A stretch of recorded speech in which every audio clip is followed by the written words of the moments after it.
happy marriage, great kids, great jobs, everything that we work for. So the quest began in saying that, therefore, why was I unhappy from within? I had an accident very, very many moons ago when I was in Singapore. It was almost like Bhagwanji gave you one tight slap and said, aren't you getting it? Why aren't you seeing what you're supposed to be doing? So far, I'd just been so busy creating noise in the external world, picking up battles, picking up fights, being the angry young woman without a cause. क्योंकि अगर वो नहीं हो तो then I would have to have my own conversations and face my own silence. We are products of the tribes and the communities we represent. They live in us. You're empty because you have no engagement with your own self. What do you think of Shakuni?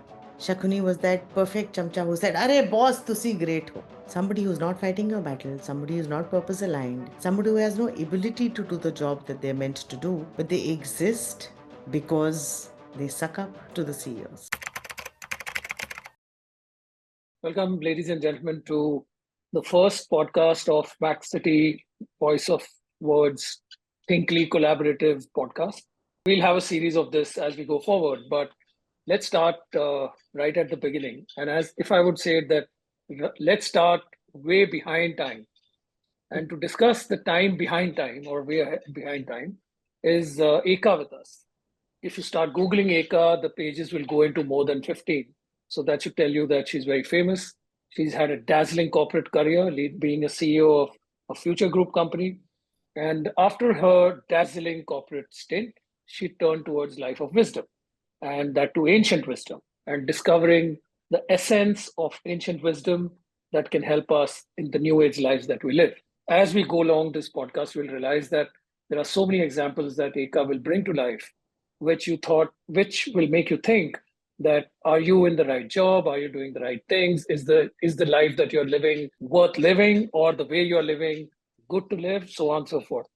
But before we get on there, Eika, I want to welcome you and ask you a very profound question, not about how your corporate life was, but more about, did the corporate life lead you to choose this path of unearthing ancient wisdom?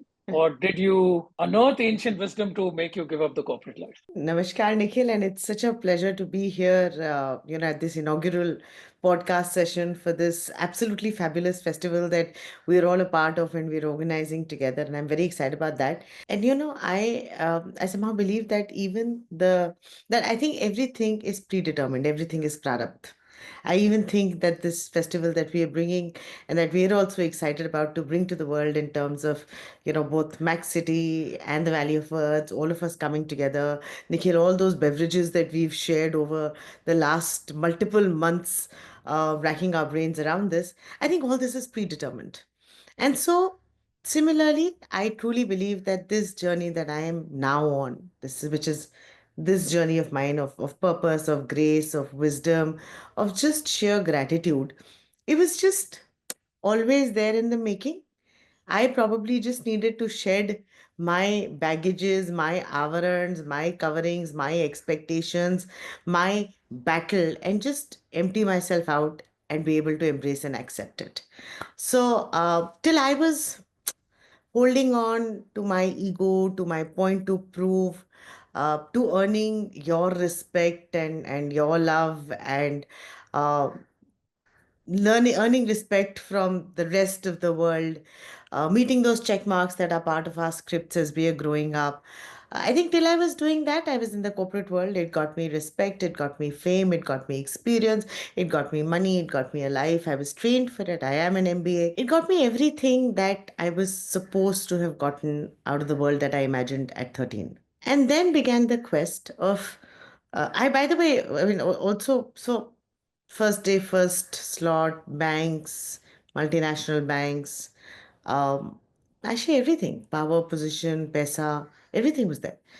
But I think that niggling, unfulfilling emptiness inside was actually what started this journey of saying that if I had met every single tick mark that we go out in the world to meet and start out our adult journeys in this world, then I should have been a happy person. I had a happy marriage, great kids, great jobs, fabulous locations. I mean, everything that we worked for was met, every tick mark. So the quest began in saying that, therefore, why was I unhappy from within? That wasn't explained. And clearly in my worldview, this was a me problem. But taking responsibility is always tougher. Right. So then I would blame everything, the society, gender and gender roles for it, jobs and the way corporates are structured, everything, because I don't want to take responsibility for it. But I think that's when the journey began. Really, it was literally a road accident. I had an accident very, very, many moons ago when I was in Singapore. And I think that accident, it was almost like Bhagwanji gave you one tight slap and said, aren't you getting it? Why aren't you seeing what you're supposed to be doing? And I think that's when I stopped and paused and embraced myself. So far, I'd just been so busy creating noise in the external world, picking up battles, picking up fights, being the angry young woman without a cause, because it was just so much easier to have those external battles. क्योंकि अगर वो नहीं हो तो then I would have to have my own conversations and face my own silence. And just to avoid facing my own silence, internal silence, I would create hajar battles and keep myself forever noisy and busy with the world outside. But at that point of time, I think when our life catches up. So about 15 years ago, when I had my road accident, and suddenly you were like, "What happened?" And that's when you start rethinking questions. तब तक ये निगल हो ही रहा था कि तुम unhappy हो, तुम अनफुलफिल्ड हो, तुम बहुत सक्सेसफुल हो, तुम बहुत रिच हो, तुम बहुत अच्छे नौकरियां कर रही हो, तुम बहुत अच्छे कॉन्टेक्स्ट में हो, बट तब भी you're unhappy, you're unfulfilled. Where is this coming from? Where are your conflicts coming from? So I think that's when I started, and it was a reset to life.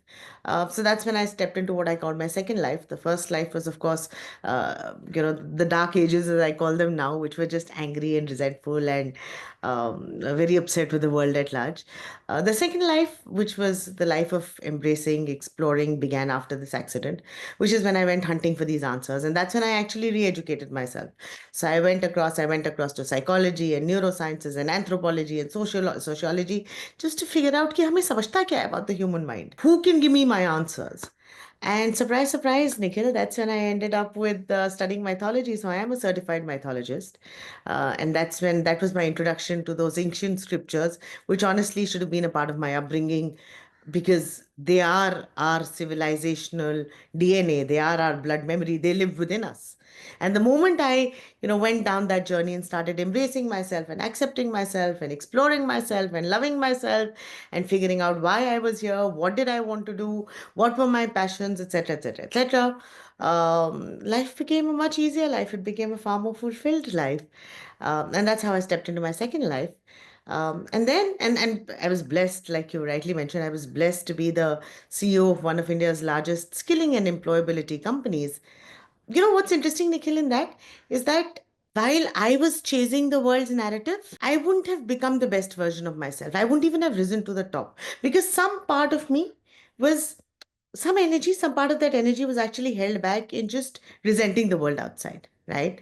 But in the second life, where I was not doing the chase, but actually exploring my own self and doing what I really loved, I actually became the CEO of India's largest skilling and employability company with Future Group. And I actually made the first CEO of my B school batch, man or woman, because I wasn't chasing it then. So that was my second life.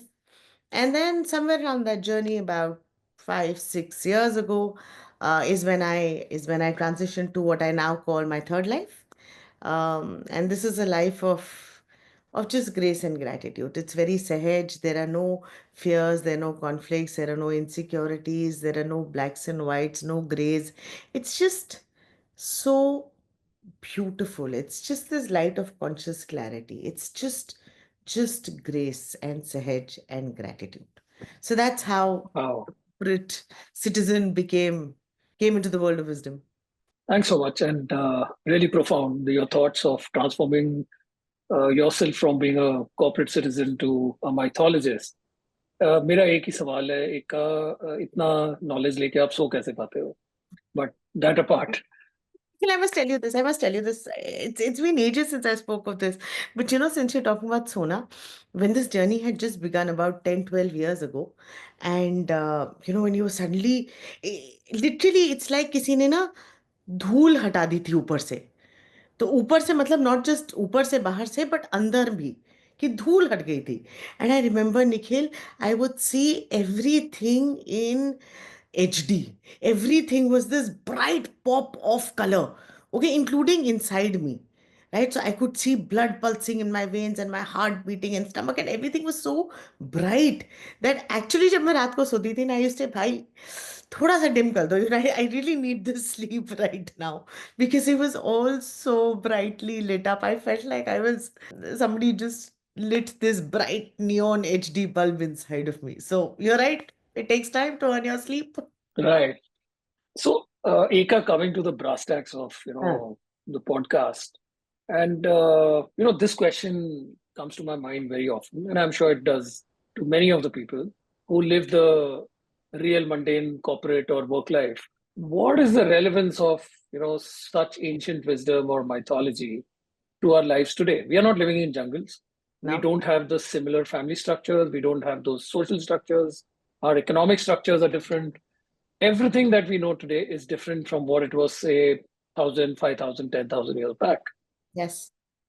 And here you are, who are researching into it, thinking about it, talking about it, knowing about it, and saying that we are still connected. How does that work out? देखिए तुमने physics कहाँ तक पढ़ी थी? Pass on it. But yeah, graduation. काफी पढ़े लिखे हो तुम. So, um, if you remember in our basics of physics, and this is what, unfortunately Einstein didn't get his Nobel for this, but he should have. The whole idea of E is equal to mc square, which is the sum of all mass and energy is constant, right? So the fact is that ever since the universe came into existence, universe as we know it came into existence. Now we may debate whether it was the Big Bang or it was nothingness and from which something emerged, or whether it's the Nasadiya Sukta, or you can have multiple reasons for how the universe came into existence. But since the universe came into existence, there are only two quantities that got generated: energy and matter. And everything that we've been living for these billions of years is some form and some permutation and combination of that original energy and matter. No new energy, no new matter. Nothing new has existed, right? We're all just recycling each other out all our lifetimes.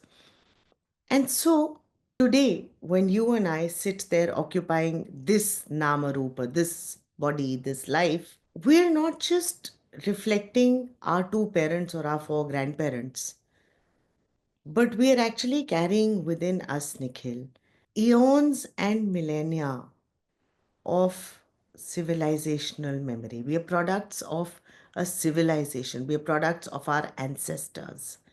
We are products of the tribes and the communities we represent. They live in us, right?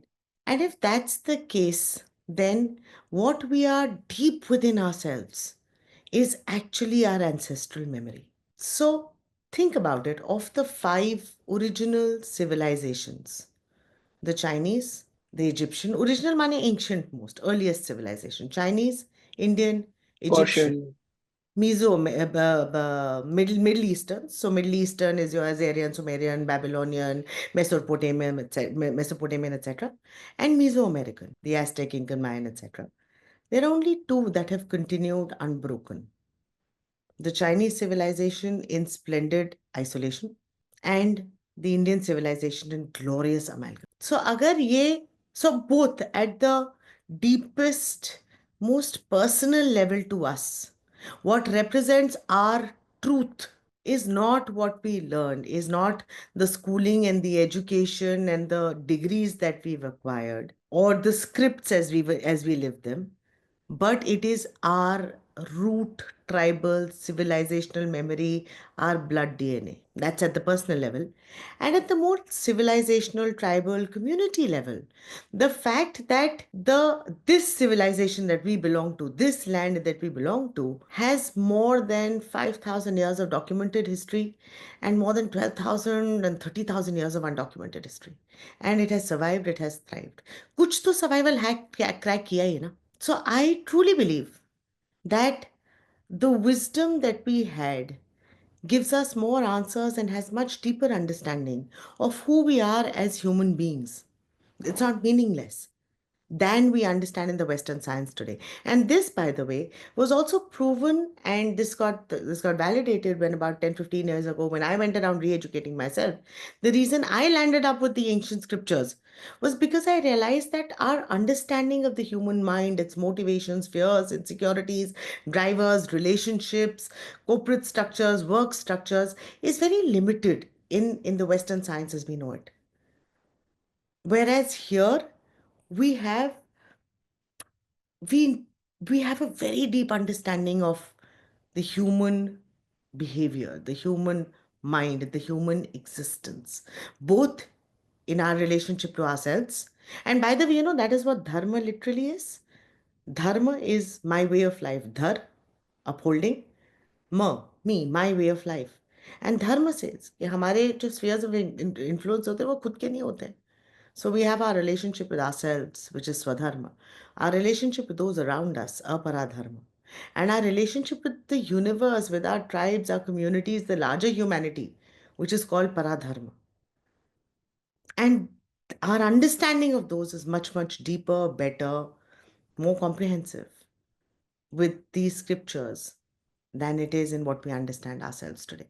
We've lost ourselves in stories and in judging those stories, but the wisdom behind them stays true. So for instance, think about it, right? हम बात करते हैं दशावतार की. Let's run through the Dashavatar, and we worship them as stories and gods and just rituals to practice. The Dashavatar starts with the Pisces, Matsya, fish, moves to the turtle, Kumra, then becomes Varaha, then becomes Varaha, the boar. From the boar moves to Narasimha, half man, half mammal. From the Narasimha moves to the Vamana. Vamana, by the way, was the dwarf, which is the Homo erectus, the species that actually existed even before Homo sapiens. And then from Vamana you move to Parsuram, the caveman, the primitive caveman. From there, from Parsuram, you move to Ram.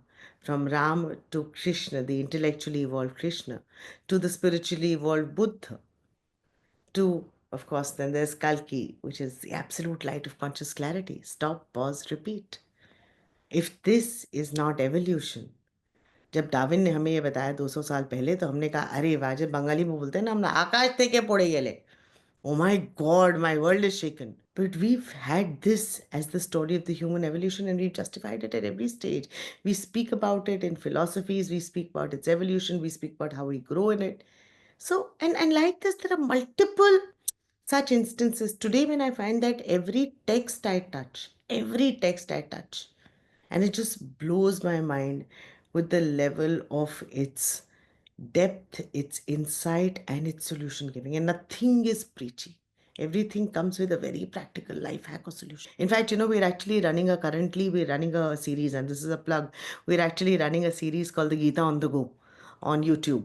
And where we're actually decoding the Bhagavad Gita, not from the Bhakti and Bhagavan Shri Krishna angle, and not from the management and corporate frameworks angle, which is so popular today, but from the human angle, just what it means for us as human beings.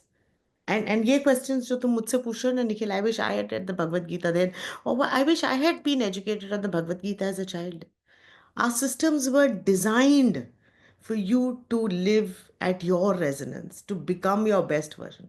आज जब हम पढ़ाई करते हैं, आज हमारे जो school structures होते हैं, उसमें by the time you come into your teenage adolescence, your entire life script and narrative is what the world wants of you, right? So you're told कि बेटा financially independent हो जाओ, अच्छी नौकरी करो, अच्छी लड़की मिलेगी, कार लो, बड़ा मकान लो, शर्मा जी का बेटा, लोग क्या कहेंगे, कैसे कपड़े पहने हैं. All of that is the narrative we are actually raised on since we were teenagers, which is our brahmacharya. And then when you step out into the real world and the adult world and your world, you're at war with the world. The narrative is war. Our vocabulary is war. Our the way we approach it, our perspective is that of war. अगले 25 साल हम we are at war. And therefore, by the time वो कहते हैं ना, you run out of the momentum and you run out of that josh and you stop being चलेंगे लड़ेंगे वंदे मातरम, जब तक वो खत्म होता है and you reach about your 50s, you're empty. You're empty because you have no engagement with your own self. जब से तुम्हें होश आया, कॉग्निशन आया, तब से तुम्हें एक्सटर्नल नैरेटिव बताया गया, तुमने उसको फॉलो करा, जब उसे अचीव कर लिया फिर तुम खाली हो गए ना. And which is why we have midlife crisis. We have people who go berserk in their jobs around 50-ish, 40s, 50s. And because now you're khali, now you've not engaged with yourself. You have nothing else to do with your life. You don't know what to do. And therefore, even as you progress even further, and lifespans have increased. So as you progress even further, you become emptier, emptier, emptier, emptier. And so you will have mental health issues, you will have depression issues, you will have relationship issues, you will try and cheat in your marriages, you will try and be frustrated, you will try and you will have intergenerational conflict because you're going to be at war, because that's the only narrative. And that's our life today. But in the original system, how this was designed and so beautiful. जब हमारा Gurukul system होता था, उसमें 12-13 साल की उम्र में you went to the Gurukul, which is just when your own self and your adolescence and who you were as a person was emerging. There, from about the ages of 12 to 25, and very scientifically designed. So from 12 to 18, everybody studied everything. Everything माने you studied the scriptures, you studied life skills, you learned वो जो 64 कलाएं होती थी ना. So you learn to cook and you learn to dance and you learn to make your bed and you learn to look after animals and learn to play games and you learned everything. So you were Life skilled. skills. Life skills. You were prepared for life. Also, this was the time where you were exploring your own self. So because you were sent away to a hostel in a Gurukul under a very able teacher who was your guru, and you were only with your piers, तो ये external influence चली गई कि क्या कपड़े पहने हैं और कौन सी घड़ी पहनी है और शर्मा जी का बेटा क्या कर रहा है, वो सारी इन्फ्लुएंसेस चली गई. So you were engaging only with your self, you were exploring only your self, which is how in the Pandav story, when they actually went into Agyatwas, they all went through the same education. But that's how Bhim became the cook there, and Sede was looking after the horses and the animals, and they all picked up their own stuff. Arjun was a dancer, right? ये सब सिखाया गया था. So you engaged with your own self. After you'd engaged with your own self, then you went out to the world. So interestingly, by the way, caste system ke origin mein, at 18, your first board exams happened. And those that were skilled with their hands and with their tools and, were workers, exited the Gurukul when they were 18 and went into apprenticeships.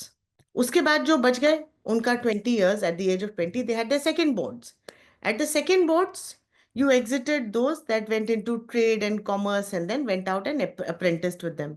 At 22, you had your third boards. At the third boards, the warriors exited. People who were skilled in martial arts and the warrior class, the Kshatriyas exited. And जो बच गए वो थे जो PhD कर रहे थे, ब्राह्मण थे और सिर्फ academic texts पढ़ते थे. 25 साल की उम्र में everybody came back for their graduation. And by now, between that 12 to 25, they had gained an understanding of their own self. They were established in themselves. And they had gained an understanding of the world, theoretical understanding of the world they were going to engage in. And by the way, we became adults at 25, not at 18. Do you want to know why? Yeah, sure. Why? So at 25, there is a biological change that happens. Your pineal gland matures. So you literally become an adult at 25. So by that time, you were established in your own self and you were exposed to the trades that you possibly could be engaged in. And then at 25, when you went out to the world, from 25 to 50, you then pursued those worldly interests, established in yourself. फिर तुमने जाके अपना गृहस्थ setup किया, तुमने शादी करी, तुमने बच्चे करे, तुमने घर संसार संभाला, पैसा बनाया, सो धर्म अर्थ काम मोक्ष, you pursued all the purusharth. And then at 50, when you had proven your points, you went back and engaged with yourself. So from 50 to 75, जितना तुमने accumulate करा था, you started emptying yourself out. So 12 to 25, you gained yourself in 0 to 25. 25 to 50. So 0 to 25, you engaged with your own self, established in yourself. 25 to 50, you established and engaged with the world around you. You became sansarik, you became the grihastha. 50 to 75, you emptied yourself out of all those learnings जो तुमने, and you gave very generously क्योंकि कोई insecurity नहीं थी. So you taught, you raised your grandchildren, you started giving back to the society from 50 to 75. And then at 75, you went back to yourself. So कोई conflict ही नहीं थे, कोई intergenerational need ही नहीं थी, कोई power equations ही नहीं थे, कोई point to prove ही नहीं था. and so much more sensible because you were first established in yourself. Yeah, that was a very long answer to not so long a question, but well, as you can see, I'm No, I just see being. the passion with which you speak and the knowledge that bring out. In fact, a lot of it was actually education to me. And so, just two short questions I had, or one short question. Eka, you mentioned that there were two ancient civilizations which continue to the date. One is, of course, the Chinese, which was in its splendid isolation, and they call themselves the Middle Kingdom or Gongzhou. What do you think we should call ourselves? यार हम तो भारत है ही हम तो हमेशा से भारत रहे हैं think about it okay and I find it so fascinating there is only one country on earth that actually has an ocean named after itself, the Hind Mahasagar, the Indian Ocean, right? This has been a country and a subcontinent that has influenced civilizations and cultures for millennia. So we don't need to create. We need to step into ourselves and just come reclaim ourselves. That's all we need to do. We already have the templates. We already have the history. We already have the context, the economics, the cultural underpinnings. Everything exists. We were called the Bharat Varsha.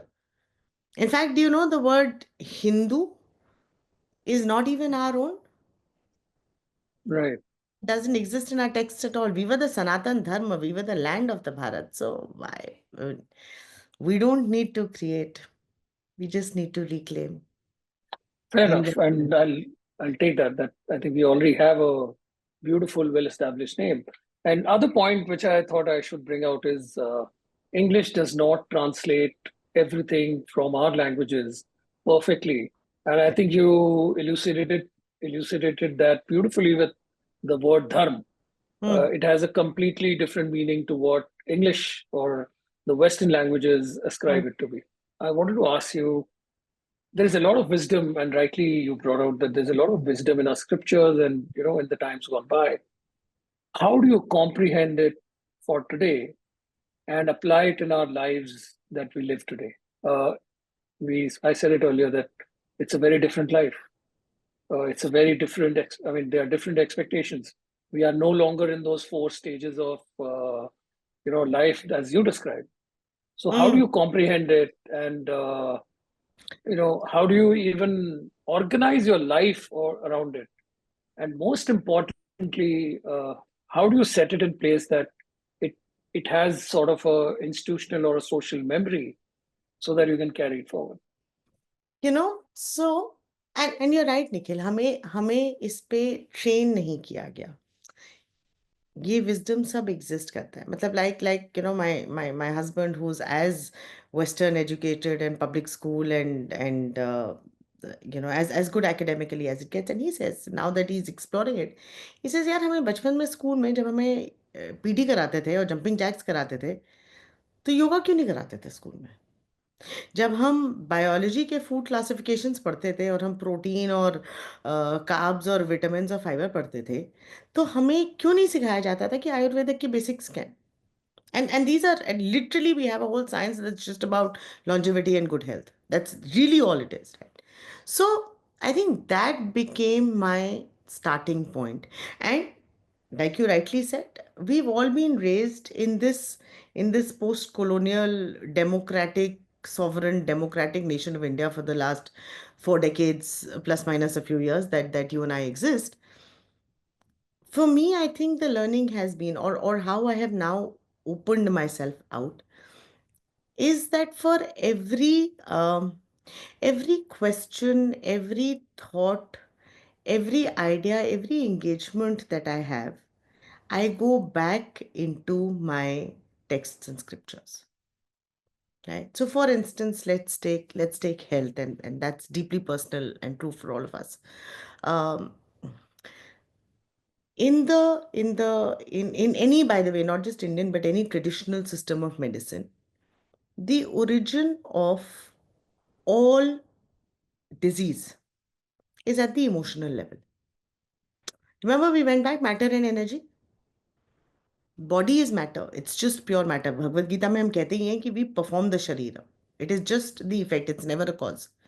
So For instance, if my mother and I are having a sinus headache and both of us go to a doctor, they will give us a Cinerest, they will give us nebulization, and it will be the same course of treatment, because what they are curing is the sinus headache, not the root cause.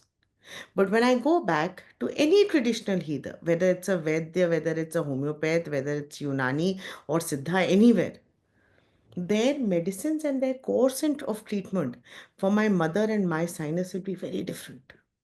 क्योंकि root causes अलग होंगी. Mine will probably be linked to some gynec system and digestive system, and Amma's sinus will probably be linked to asthma and some other root cause. So when you looked at health, for instance, and because the origin of in all our traditional systems, the origin of every disease is emotional, including, by the way, तुम्हारे viral fever, itch, flu, rash, allergy, मच्छर किसको ज़्यादा काटते हैं, everything originates at the level of the emotion, a disturbance. If you don't address it, then that's when that emotion becomes chronic. It atomizes and attaches itself to your body tissues. So, do you know, Nikhil, that for every disease, there is such a specific origin of emotion? So, diabetes is linked to, so think about it, and logically it makes sense, right? Diabetes is about sugar, it's about unprocessed love, leads to diabetes. Lungs are about unprocessed grief. The Greeks used to talk about humors and the bile and the humors of the liver. So anger is linked to your gut, anger is linked to your stomach. तुम्हें पता है, every one of your vertebra, every single vertebra has a different emotion attached to it, and this is outlined. This is not me, smoking my own pipe. This is written.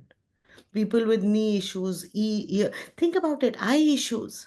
You have eye issues because you don't like what you're seeing.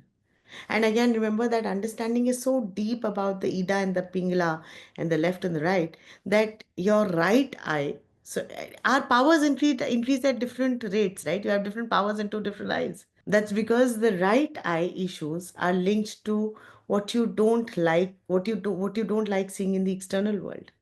The left eye issues are about what you don't like seeing inside of you. Itna specific hai, right? So when I look at that understanding, so today I've evolved to a stage where I truly believe that if I'm angry, the origin of anger comes from helplessness. And Bhagavan Sri Krishna, he describes it so beautifully in the Kshetragya Yoga in the Bhagavad Gita, where he says, take control of everything which is within you. And if so, watch for that anger. So I have learned to apply it in every sense of the term, Nikhil. I applied it in so the karma ke actions hote na, which is your body, your mind, and the intellect.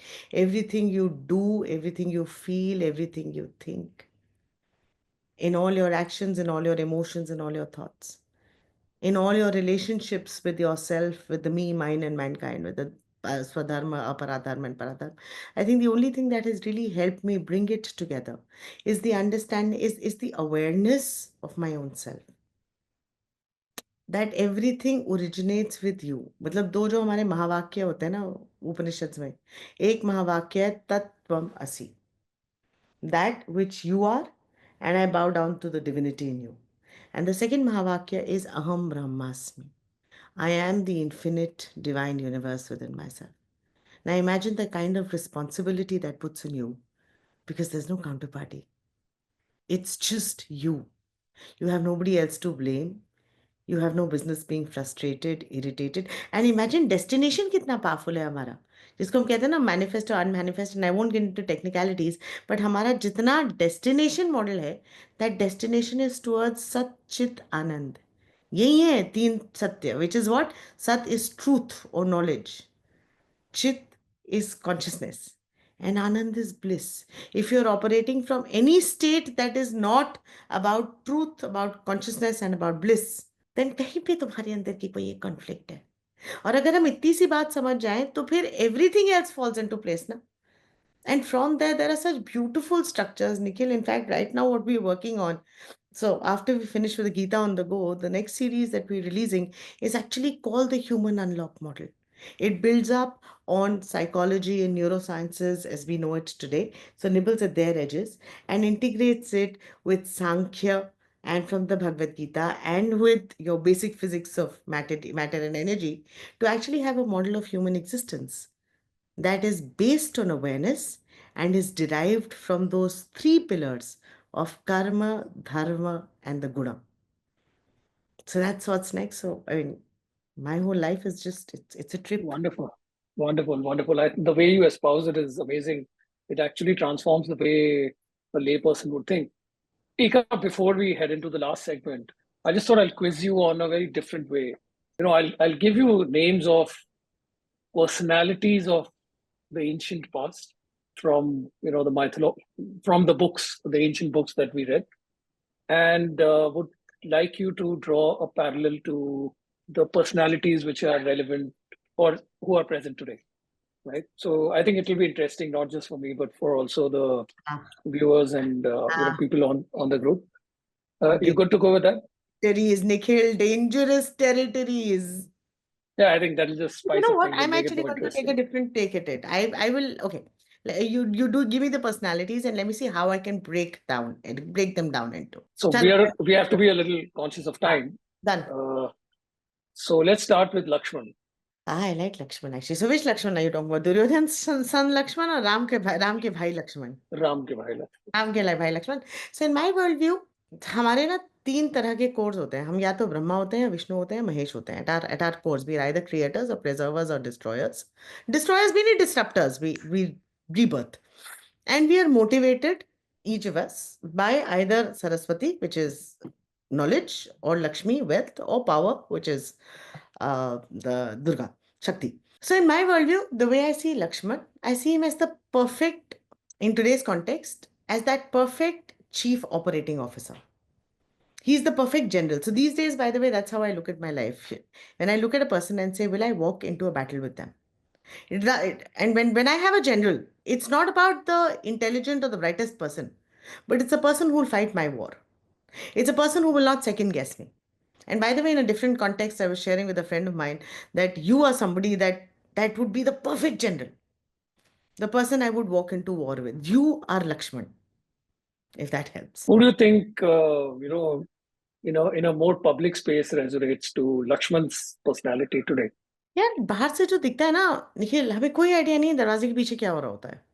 But any fabulous chief operating officer, any fabulous general and a person in command with unquestioned loyalty is the Lakshman for me. Okay, Anybody let's move from Ramayana to Mahabharata. Mahabharata, right? The most obvious. So I think, what do you think of Shakuni?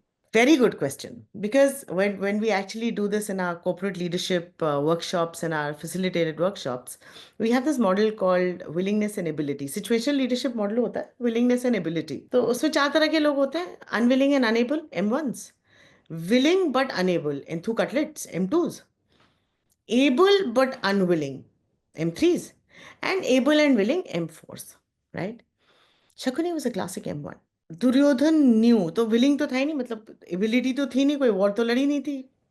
And it was very well establish that Shakuni sole purpose of existence was to bring down the Kauravas. Because that is what he was raised for. That is what his leg was broken for. That is what every breath he was supposed to be bringing down the Kauravas. His leader knew that he had no willingness and ability.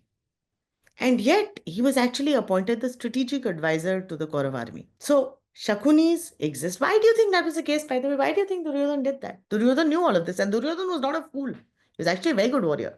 So, why did Duryodhan appoint Shakuni as the strategic warrior, as the strategic advisor? Why do you You tell me. think? I think it was a deflection, maybe. I don't know.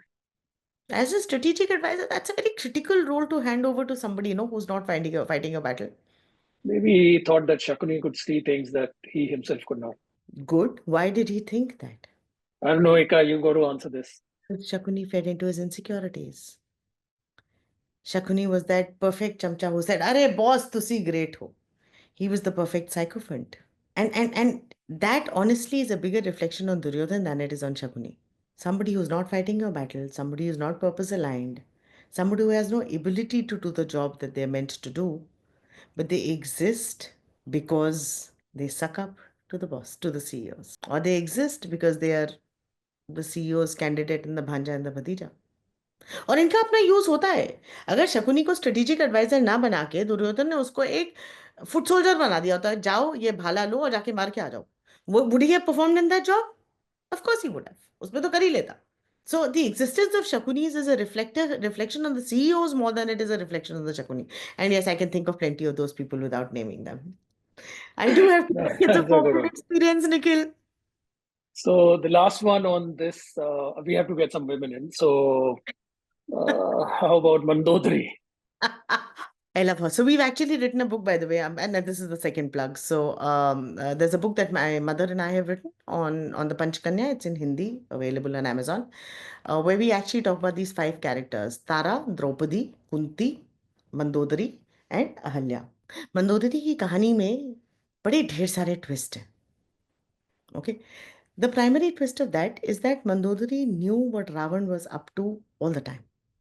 And she was the only one who would actually warn him of it, but she was very clear, देखो तुम बाहर जो भी कर रहे हो करो, ये मत भूलना, I am the chief queen, the power is mine, it's mine and my sons. And her theme was power. We normally assume that Kunti ka theme was power, but Kunti's theme was not power. Kunti's theme was propriety. Kunti's theme was saying कि यार लोग क्या कहेंगे, इसलिए उसने कर्ण को त्याग दिया, मेरे बेटों को बहुत अच्छा होना चाहिए. Kunti actually was not about power because she even then went off into the one with Dhritarashtra and Gandhari and Vidut, right? Mandodari's theme was power.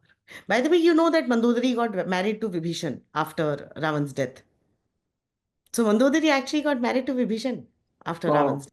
didn't And know there's a this. very fascinating story which is not published in our text in Bharat, but actually comes from Sri Lankan texts. That when Ravan, at one point of time, Ravan, after he had established himself in Sri Lanka, actually came and annexed India.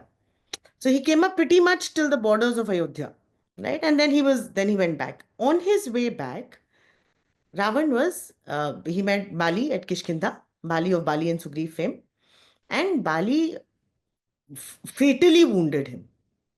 So much so that, and then Bali left him for dead and left. And he was actually left for dead. He was literally a lump of flesh. So जब ये हुआ तो इतना हुआ कि भाई श्रीलंका में news पहुंची कि रावण मर चुके and the army is defeated. That's when Ravan's sister, whose name was Meenakshi, but who we know as Surpanakha, her husband actually took over the kingdom of Lanka. In this interim, it was Mandodari and Vibhishan who took Ravan deep into the annals of the earth. और ये हमें Ayurvedic texts में मिलता है description. Took him deep into the annals of the earth and actually healed him back. So this was about a 90-year period in which Ravan was brought back to life by Mandodari and Vibhishan. There is a lot of suggestion and speculation that is when Vibhishan fell so deeply in love with Mandodari, and that when Ravan came back and killed Vidyut Jiva and became the king of Lanka again and made his sister a widower, and then when brought in Sita, that Vibhishan really harbored that grievance of saying कि उसने तुमने मंदोदरी के against इतना injustice किया है, and that is why went and aligned with Ram. So this is a very different version of Ramayana that we don't hear here, but this is a lot of the Lankan version of Ramayana is like that. So Mandodari was very clear about her power. People who will compromise with anything as long as they stay in power. That Amazing. It is a facet probably, I mean, I'm 100% sure I didn't know. And I'm quite sure that most of the listeners or viewers wouldn't know either. So, Eka, before we close it, just a short one for the audience on what to expect from Eka, what to expect from Ekam, and most importantly, what to expect from our session in the MaxCity LitFest. The reason, Nikhil, and you've been privy to this, that the reason that we're even hosting this Lit Fest, or we've created the Max City WoW Lit Fest, is because we truly believe that there is so much that is present within India that doesn't find voice. There's a lot of research, there's a lot of work, there's a lot of conversations that don't find voice in popular events. And therefore, matlab, Max City WoW Lit Fest is of India, on India, for India, by India, on issues that engage us in India today. And it spans a whole range of issues, right? So from politics to gender to business to film to war to military to culture to food, things that are, like I said, our civilizational memory, our blood DNA expressed. And so the session that we're hosting, actually, the session that I'm moderating, is called Mysteries versus Histories. And how much of this is collusion and how much of this is collision. And I have some fabulous authors with whom we are going to discuss the thin line between fact and fiction, between mythology and modernity. How much is history and how much to be built out on history? Is history the only fact? And is fiction beyond the realm of fact? So, some very, very interesting conversations on some very fascinating, deep Indian themes. The authors that we have speak of of ancient wisdom and tales from literally the Mahabharata and the Ramayana Puranic times, to tales that come up from medieval India, and we have an author who's speaking about it in the context of just post Ashokan Kalinga. And then we actually have somebody who's talking about this very tantalizing conspiracy theory around Kashmir post independence and the issue of Kashmir itself. So, some very, very fascinating conversations that I'm very excited about. And do come for India and off India and of issues that engage with us as Indians. Thanks, Eika. I think you've been a great advertisement for the LitFest itself. I'm sure people will like it, and they'll walk into NGMA on first and second, and be with us as we celebrate literature in our MaxCity VoW LitFest. To the audience, I hope you had a good time. I hope you got to learn something new. I hope you're charmed by Eika's exuberance, and I tried to keep things light. So thank you so much. Bye bye. Have a good one. Looking forward. Bye. Thank you.